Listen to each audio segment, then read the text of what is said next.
క్యాన్సర్లు పెరగడానికి గల కారణం మిర్చి రైతేనమ్మా. మిర్చి రైతు దగ్గర 12 నుంచి 20 సార్లు స్ప్రే చేస్తారు పై మందులు. ఎంత భయానకం అంటే ఆ చేసేవాళ్ళు గాలి డైరెక్షన్ కూడా చూసుకోరు, అలా కొట్టేస్తారు. అలా మన కర్నూలులో 8 మంది చనిపోయారు. ఆ గాలి వాళ్ళు స్ప్రే చేసిన గాలే వాళ్ళకే అస్తవ్యస్త గురయ్యి. ఈ మిర్చి పౌడరు తయారవటానికి ఆ పంట కాలంలో 12 నుంచి 20 సార్లు కొడతారంటే ప్రతి మందు పైన ఆ లేయర్ డిపాజిట్ అవుతుంది దాని మీద. అయ్యో ఎలా సార్ మరి ఇప్పుడు ఇంకేం తింటాం అలా అనుకుంటే? దీన్ని రైతు ఇన్నిసార్లు నేను ఇంత కెమికల్స్ వాడాను కాదని చెప్పి కడిగి ఎండపోస్తాడా? కడిగి ఎండపోస్తే మొత్తం చచ్చిపోద్ది పంట. దాన్ని అలాగే ఎండు మిర్చి దాని పేరు, దాన్ని ఎండబెడతారు. ఎండబెట్టి దాన్ని మిల్లింగ్ చేస్తున్నారు. మిల్లింగ్ చేసినప్పుడు ఈ కెమికల్ తీవ్రతకి అది రెడ్ కలర్ మిస్ అవుతుంది, అది లైట్ ఆరెంజ్ రంగు వస్తుంది మిర్చికి. ఇది చూస్తే కొనరు అని చెప్పి ఇప్పుడున్న కంపెనీలు ఏవైతే ఉన్నాయో సింథటిక్ కలర్ కలుపుతున్నారు. అది ప్రమాదం. ఇప్పుడు ఇన్ని రకాలు లేయర్స్ అప్లై చేసింది ఒక ఎత్తు అయితే ఆ సింథటిక్ కలర్ కలుపుతున్నారు. మీరు చూడండి, సూపర్ మార్కెట్కి వెళ్తే 4-5 రకాల కంపెనీలు ఉంటాయి, ఎవరి రంగు వాళ్ళదే. మరి మిర్చికి ఒకే రంగు కదా ఉండాల్సింది. మరి కంటితో తింటాం నేర్చుకున్నాం మనం. కంటికి బ్రైట్గా ఏది కావాలో అది కొనుక్కుంటున్నాం, కళ్ళు మోసం చేస్తున్నాయి. ఇట్లా మనం ఆ బ్రైట్గా ఉంటే కదుకుంటున్నాం. దీనివల్ల ఇప్పుడు కలరు ఆ మంట తగ్గుతుంది. ఈ రంగులు కలపటం వల్ల, స్ప్రే చేయటం వల్ల మంట తగ్గుతుంది. మంటకి కలర్ మందు కలుపుతున్నారు ఘాటుదనం కోసం. అది ప్రమాదం. దీనివల్ల ఇప్పుడు మనకి ఇన్ని గ్యాస్ట్రోఎంట్రాలజీ, ఇన్ని ప్రాబ్లములు ఈ మిర్చి పౌడర్తో వస్తుంది. అందుకని మేమేం చెప్తున్నామంటే, ఇప్పుడు మీరు అడిగిన దానికి మనం నోరుని కట్టేసుకోవాలి. మనం పండిస్తేనే మనం తినాలి. పండు మిరపకాయ పచ్చడి లేదంటారా, మిద్దె తోట మీద కొంచెం పెట్టుకుని వేసుకోవటం.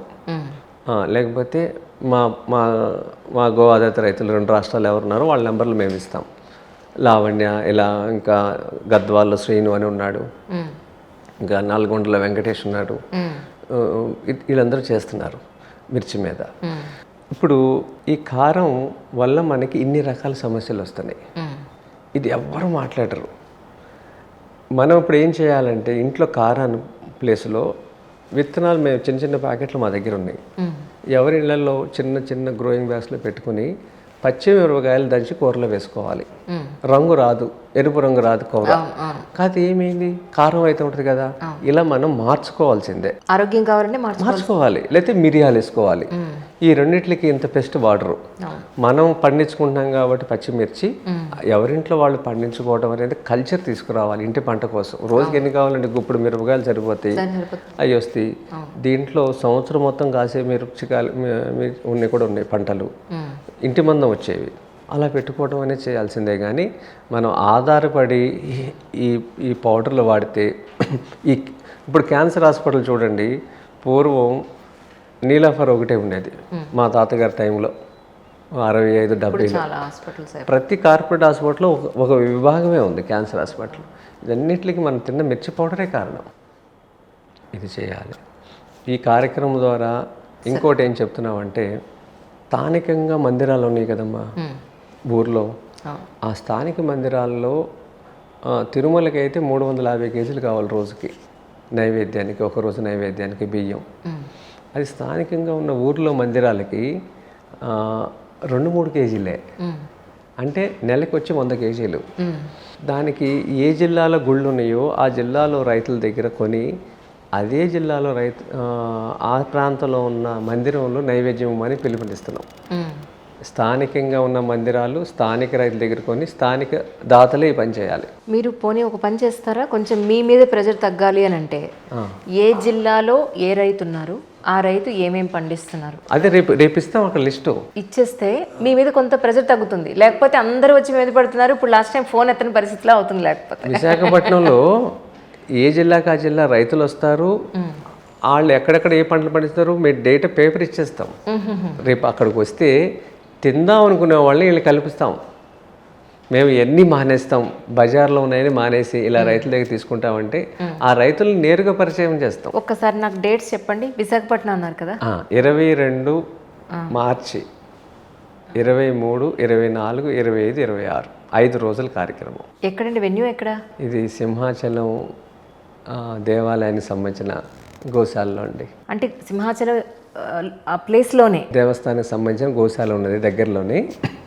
దాంట్లో మామిడి చెట్లు ఉన్నాయి. ఆ మామిడి చెట్ల కింద వంటలు, అక్కడే ముగ్గులు పెట్టి సాన్పు జల్లి అంటే కలాపి జల్లి ఆవు పేడతో ఎవరైతే అమ్మలు ఉన్నారో స్వచ్ఛందంగా ఎవరైతే వస్తారో ముగ్గులు పెట్టి, అలాగే అక్కడ వాళ్ళకి వచ్చిన వంటలు చేయించి రుచి చూపించడం. నేనుంటే బాగుండేదండి. ఏదో ఒక రోజునండి వాటిల్లో. అదే కదా, చూస్తాను, మ్యాక్సిమం రావడానికి ట్రై చేస్తాను డెఫినెట్గా. 22వ తారీఖు నుంచి 26వ తారీఖు వరకు. అవును, తప్పకుండా. దీంట్లో సుభాష్ పాలేకర్ గారు కూడా వస్తున్నారు. ఆయన భారతదేశంలో ఈ కార్యక్రమం ఫస్ట్ ఎవరు ఇంతవరకు చేయలేదు, ఇది చాలా బాగుంది ఆలోచన అన్నారు. ఇదంతా స్వామి కరుణ దయతో జరుగుతుంది ఈ ఆలోచనలన్నీ. మీ ఇంటర్వ్యూ చూసిన తర్వాత జనం ఇలా తయారయ్యారు, ఇంతమంది బాధల్లో ఉన్నారు అని. అప్పుడు ఇలాంటి మెటల్ మార్చడానికి గ్యాస్ అందరు చెప్పేది. ఇప్పుడు భారతదేశంలో మన అందరం డయాబెటిక్ ఎక్కువ ఉందనుకుంటున్నాం చూసారా పేషెంట్స్, దానికన్నా గ్యాస్ ప్రాబ్లం ఉన్న వాళ్ళు ఎక్కువ మంది ఉన్నారంట. ఎన్నిటికి కారణం ఆ తెల్లగిన్నె. దాంట్లో వండుకునేది తీసేయాలి అందరూ. కుండన్నా చేయాలి, కంచన్నా చేయాలి, ఇత్తడి గిన్నెన్నా చేయాలి. నీళ్ళు కూడా రాగి, ఇప్పుడు ఆ డబ్బా నీళ్ళు తాగుతున్నారు చూసారా, అవి కూడా 20 లీటర్స్ తీసుకుంటున్నారు చూసారా, అది మానేసి ఇలాంటి రాగి బిందెలు ఏదైతే ఉందో ఆ రాగి బిందెలో నీళ్ళు వేసుకొని తాగటం. ఇలాంటి ఆలోచన చేయాల్సింది. ఇవన్నీ ఇప్పుడు ఎక్కడ అవుతాయండి అంటే కుదరదు.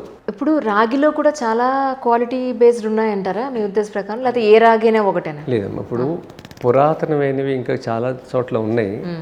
అలాంటివి తెప్పించుకుని వాడుకోవటం మంచిది. లేకపోతే ఇప్పుడు తయారు చేసేవాళ్ళు మళ్ళీ పెరుగుతున్నారు, వాళ్ళ దగ్గర తెచ్చుకోవటం. వాళ్ళందరూ కూడా వస్తారు రేపు, అన్ని చేతి వృత్తుల వాళ్ళు వస్తారు. కంచు తయారు చేసేవాళ్ళు, ఇత్తడి తయారు చేసేవాళ్ళు అందరూ అక్కడికి వస్తున్నారు రేపు. ఇప్పుడు ఈ బియ్యం అంటే మీరు గో ఆధారిత పంటలు మీరు పండిస్తున్నారు కాబట్టి, పండించే రైతులు మీకు ఉన్నారు కాబట్టి మీకు అక్కడ పెట్టగలుగుతారు. మరి అక్కడ వచ్చే ఆయిల్స్, కూరలు, ఉప్పులు, కారాలు, ఇవన్నీ పరిస్థితి ఏమిటి? అవి ఎక్కడి నుంచి తెప్పిస్తారు మీరు? ఇప్పుడు ఆ కార్యక్రమంకి అంటారా మీరు? 5 రోజులకి ఇలా పండించే కార్యక్రమాలు ఎవరైతే ఉన్నారో రైతులు వాళ్ళందరి దగ్గర తెప్పిస్తున్నాము.